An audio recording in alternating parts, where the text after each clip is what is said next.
ಒಂದು bowl ration ಅಕ್ಕಿನ ಈ ಒಂದು ಕಡಾಯಿಗೆ ಹಾಕಿ ನೋಡಿ, ಕಡಲೆಪುರಿ ರೆಡಿ. ಹೇಗಂತೀರಾ? ಇವತ್ತಿನ ವಿಡಿಯೋ ನೋಡ್ಕೊಂಬನ್ನಿ. ಇವತ್ತು ಕೆಲವೊಂದು ಯೂಸ್ಫುಲ್ ಆಗುವ ಟಿಪ್ಸ್ ಜೊತೆಗೆ ಕಡಲೆಪುರಿ ಮಾಡುವ ವಿಡಿಯೋವನ್ನು ಕೂಡ ಶೇರ್ ಮಾಡ್ತಾ ಇದ್ದೀನಿ. ಅದರಲ್ಲಿ ಮೊದಲನೇ ಟಿಪ್ಸನ್ನು ನೋಡ್ಕೊಂಬರೋಣ. ಮೊದಲಿಗೆ ಸೀರೆ, ಬಾರ್ಡ್ರ್ ಸೀರೆ ಅಥವಾ ಈ ಒಂದು ಸಿಲ್ಕ್ ಸ್ಯಾರಿ ಇರ್ಬೋದು, ವೇಲ್ ಇರ್ಬೋದು, ಚೆನ್ನಾಗಿರೋ ವೇಲ್ ಇರ್ಬೋದು. ನೀವು ಪಿನ್ಗಳು ಹಾಕುವಾಗ ಪಿನ್ನು ಬಟ್ಟೆಗೆ ಸಿಕ್ಕಾಕ್ಕೊಂಡು ದಾರ ಎದ್ದು ಬಂದುಬಿಡುತ್ತೆ. ಕೆಲವೊಂದು ಸಲ ಪಿನ್ನೇ ಹಾಳಾಗಿಬಿಡುತ್ತೆ. ಎಲ್ಲ ಪಿನ್ಗಳು ಹಾಗೆ ಇದ್ದಾಗ ಪಿನ್ಗಳನ್ನು ಈ ವಿಧಾನದಲ್ಲಿ ಹಾಕಿದರೆ ದಾರ ಕಿತ್ತೋಗುತ್ತೆ. ನಾವು ಈ ಪಿನ್ನನ್ನು ಶಾರ್ಪ್ ಮಾಡಬೇಕಂದ್ರೆ ನೈಲ್ ಕಟರ್ ತೊಗೊಂಡಿದ್ದೀನಿ. ನಿಮ್ಮ ಹತ್ರ ತಕ್ಷಣದಲ್ಲಿ ಒಂದು ಕಲ್ಲೇನಾದರೂ ಇತ್ತು ಅಂದರೆ ಅದರಲ್ಲಿ ಕೂಡ ಶಾರ್ಪ್ ಮಾಡ್ಬೋದು. ಅದೇನೂ ಬೇಡ, ಸುಲಭವಾಗಿ ಮಾಡಬೇಕು ಅಂದರೆ ನಿಮ್ಮ ಹತ್ರ ನೈಲ್ ಕಟರ್ ಇದ್ದರೆ ಅದನ್ನು ಓಪನ್ ಮಾಡ್ಕೊಳ್ಳಿ. ಈ ಜಾಗದಲ್ಲಿ ಈ ಒಂದು ಪಿನ್ನನ್ನು ಚೆನ್ನಾಗಿ 1 ನಿಮಿಷಗಳ ಕಾಲ ಚೆನ್ನಾಗಿ ಉಜ್ಜಬೇಕು. ಅದೇನು ಒರಟು ಮತ್ತು ಬಟ್ಟೆಗೆ ಸಿಕ್ಕಾಕೊಳ್ಳುತ್ತಲ್ಲ, ಆ ಜಾಗ ನೀಟಾಗಿ ನೈಸ್ ಆಗಿರುತ್ತೆ. ನಂತರ ನೀವು ಪಿನ್ನನ್ನು ಸೀರೆಗೆ, ವೇಲಿಗೆ ಎಲ್ಲದಕ್ಕೂ ಪಿನ್ನ ಹಾಕ್ಬೋದು. ಟ್ರೈ ಮಾಡಿ. ಇಲ್ಲಿ ನಾನು ಆಲೂಗಡ್ಡೆ ಈ ರೀತಿ ಮೀಡಿಯಮ್ ಗಾತ್ರದ್ದು ದೊಡ್ಡದು ನಾವು ತಂದಿರ್ತೀವಿ. ಕೆಜಿಗಟ್ಟಲೆ ಆಲೂಗಡ್ಡೆ ತಂದಿರ್ತೀವಿ.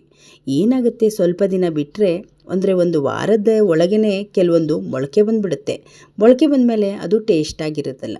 ನೀವು ತಂದ ತಕ್ಷಣ ಈ ರೀತಿ ಒಂದು ಬಾಕ್ಸಲ್ಲಿ ಬೆಳ್ಳುಳ್ಳಿಯನ್ನು ಈ ರೀತಿ ಬಿಡಿಸಿ ಅದರ ಸಿಪ್ಪೆ ಜೊತೆಗೆ ಆಲೂಗಡ್ಡೆ ಜೊತೆಗೆ ಸೇರಿಸಿ ಇಡೋದ್ರಿಂದ ಒಂದು ಆಲೂಗಡ್ಡೆ ಕೂಡ ಮೊಳಕೆ ಬರೋದಿಲ್ಲ. ಟ್ರೈ ಮಾಡಿ. ಈ ಟಿಪ್ಸು ನಮ್ಮ ಗೃಹಿಣಿಯರಿಗೆ ತುಂಬ ಯೂಸ್ಫುಲ್. ಬನ್ನಿ ನೆಕ್ಸ್ಟ್ ಟಿಪ್ಸನ್ನು ನೋಡ್ಕೊಂಬರೋಣ. ಈ ರೀತಿ ನೀವು ಬಾಕ್ಸ್ಗಳನ್ನು ಕ್ಲೀನ್ ಮಾಡೋ ಟೈಮಲ್ಲಿ ಕೆಲವೊಂದು ಬಾಕ್ಸ್ ತುಂಬ ಟೈಟಾಗಿರುತ್ತೆ, ತೆಗಿಯೋಕ್ಕೆ ಬರೋದಿಲ್ಲ. ಅಂದರೆ ಈ ರೀತಿ ತೆಳುವಾಗಿರುವ ಬಾಕ್ಸ್ ತುಂಬ ಟೈಟಾಗಿರುತ್ತೆ. ನಾವು ತುಂಬ ದಿವಸ ಆಗಿರುತ್ತೆ, ಅದನ್ನು ಓಪನ್ ಮಾಡಿರಲ್ಲ, ಜಾಮ್ ಆಗಿರುತ್ತೆ. ಆ ಸಮಯದಲ್ಲಿ ನಿಧಾನವಾಗಿ ಒಂದು ಸಲ ತೆಗೆದು, ಕೆಲವೊಂದು ಸಲ ಟೈಟ್ ಆಗಿರುತ್ತೆ, ಅಂಥ ಸಮಯದಲ್ಲಿ ಬಿಸಿ ನೀರಲ್ಲಿ ಒಂದು 10 ನಿಮಿಷಗಳ ಕಾಲ ನೆನೆಸಿಟ್ಟು ನಂತರ ಈ ರೀತಿ ಓಪನ್ ಮಾಡ್ಕೊಳ್ಳಿ.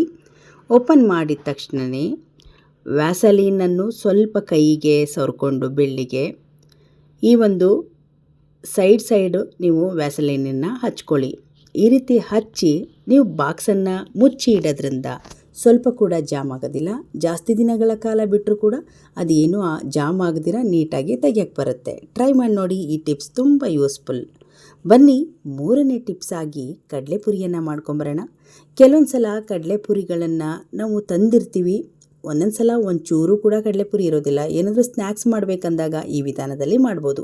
1 ಬೌಲ್ ರೇಷನ್ ಅಕ್ಕಿನ ತೊಗೊಂಡಿದ್ದೀನಿ. ರೇಷನ್ ಅಕ್ಕಿಯನ್ನು ಈ ರೀತಿ ಒಂದು ಅಗಲವಾದ ತಟ್ಟೆಯಲ್ಲಿ 1 ಚಮಚ ನೀರನ್ನು ಹಾಕಿ ಈ ರೀತಿ ಚೆನ್ನಾಗಿ ಕಲಿಸ್ಬಿಡಿ. ಕಲಿಸಿದ ಮೇಲೆ 1-2 ನಿಮಿಷಗಳ ಕಾಲ ಗಾಳಿಗೆ ನೀರಿನ ಅಂಶ ಡ್ರೈ ಆಗಬೇಕು, ಆರಬೇಕದು. ಅಲ್ಲಿವರೆಗೂ ಇದನ್ನು ಆರಿಸ್ಕೊಂಬಿಡಿ. ಇದೇ ಒಂದು ತಟ್ಟೆಯಲ್ಲಿ ನಾನು ಹಾಕಿ ಸ್ವಲ್ಪ ಗಾಳಿಗೆ ಎತ್ತಿಕ್ತಾ ಇದ್ದೀನಿ.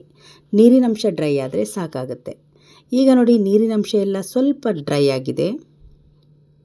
ಈಗ ಆ ಅಕ್ಕಿಯನ್ನು ಒಂದು ಕಡಾಯಿಗೆ ಹಾಕಿ ಚೆನ್ನಾಗಿ ಫ್ರೈ ಮಾಡ್ಕೋಬೇಕು. 2-3 ನಿಮಿಷಗಳ ಕಾಲ ಮೀಡಿಯಮ್ ಫ್ಲೇಮಲ್ಲೇ ಇದನ್ನು ಫ್ರೈ ಮಾಡ್ಕೋಬೇಕು. ಚೆನ್ನಾಗಿ ಬಿಸಿ ಆಗಬೇಕು ಅಕ್ಕಿ, ಅಲ್ಲಿವರೆಗೂ ಫ್ರೈ ಮಾಡ್ಕೋಬೇಕು. ನಾವು ಇದನ್ನು ಭತ್ತದ ಅಳ್ಳು ಅಂದರೆ ಭತ್ತದಿಂದ ಕೂಡ ಅಳ್ಳು ಮಾಡ್ತೀವಿ. ಇವತ್ತು ಪೂರಿಯನ್ನು ತುಂಬ ಚೆನ್ನಾಗಿ ಬಂದಿತ್ತು. ಕೆಲವೊಂದು ಅಕ್ಕಿ ಥರ ಸಿಗುತ್ತೆ, ಕೆಲವೊಂದು ತುಂಬ ಚೆನ್ನಾಗಿ ಅಳ್ಳುತ್ತೆ. ಈ ವಿಧಾನದಲ್ಲಿ ನೀವು ಕಡಲೆಪುರಿಯನ್ನು ಸುಲಭವಾಗಿ ಮನೆಯಲ್ಲೇ ಮಾಡ್ಬೋದು. ಈಗ ನೋಡಿ, ಅಕ್ಕಿನ ಹುರಿದಾದ ಮೇಲೆ ಅದು ಕಲರ್ ಬಿಳಿಯಾಗಿ ಬರುತ್ತೆ, ಸ್ವಲ್ಪ ಕೆಂಪು, ಸ್ವಲ್ಪ ಬಿಳಿಯಾಗಿ ಬರುತ್ತೆ. ಫ್ರೈ ಮಾಡ್ತಾ ಚೆನ್ನಾಗಿ ಅಳ್ತಾ ಇರುತ್ತೆ ಅಕ್ಕಿ. ನಂತರ ಈ ಅಕ್ಕಿಯನ್ನು ಉಪ್ಪು ಹಾಕಿರುವ ಕಡಾಯಿಯಲ್ಲಿ ಫ್ರೈ ಮಾಡ್ಕೊಳ್ಬೇಕು. ಪುಡಿ ಉಪ್ಪಾದರೂ ತೊಗೊಳ್ಳಿ, ಕಲ್ಲುಪ್ಪಾದರೂ ತೊಗೊಳ್ಳಿ. ನೋಡಿ, ಅಕ್ಕಿ ಇವಾಗ ಚೆನ್ನಾಗಿ ಫ್ರೈ ಆಗಿದೆ. ಈಗ ಈ ಅಕ್ಕಿಯನ್ನು ಕಬ್ಬಿಣದ ಕಡಾಯಿಯಲ್ಲಿ ಉಪ್ಪು ಹಾಕ್ಕೊಳ್ಳೋಣ. ಫಸ್ಟು 1 ಬೌಲ್ ಉಪ್ಪನ್ನು ಹಾಕಿ 2-3 ನಿಮಿಷ ಉಪ್ಪನ್ನು ಚೆನ್ನಾಗಿ ಕಾಯಿಸ್ಕೋಬೇಕು. ಉಪ್ಪು ಚೆನ್ನಾಗಿ ಕಾದ ಮೇಲೆ ಸ್ವಲ್ಪ ಕಾಯೋವರೆಗೂ ಪ್ಲೇಟನ್ನು ಮುಚ್ಚಿ, ನಂತರ ನೋಡಿ ಇವಾಗ ಉಪ್ಪು ಚೆನ್ನಾಗಿ ಕಾದಿದೆ, ಬಿಸಿ ಕೈಗೆ ಶಾಖ ಬರ್ತಾ ಇದೆ. ಈ ಸಮಯದಲ್ಲಿ ಹುರಿದಿರುವ ಅಕ್ಕಿಯನ್ನು ಹಾಕ್ಕೊಂಡ್ಬಿಡೋಣ. ಅಕ್ಕಿಯನ್ನು ಹಾಕಿ ಮೀಡಿಯಮ್ ಫ್ಲೇಮಲ್ಲೇ ಇಟ್ಟು ಕೈ ಬಿಡದೆ ಇದನ್ನು ಫ್ರೈ ಮಾಡ್ತಾನೆ ಇರಬೇಕು. ಆಗಲೇ ಈ ಅಕ್ಕಿ ಚೆನ್ನಾಗಿ ಫ್ರೈ ಆಗಿದೆ. ಈಗ ಇದನ್ನು ಫ್ರೈ ಮಾಡ್ತಾ ಒಂದೊಂದೇ ಪೂರಿಗಳು ಎದ್ದು ಬರ್ತಾ ಇರುತ್ತೆ.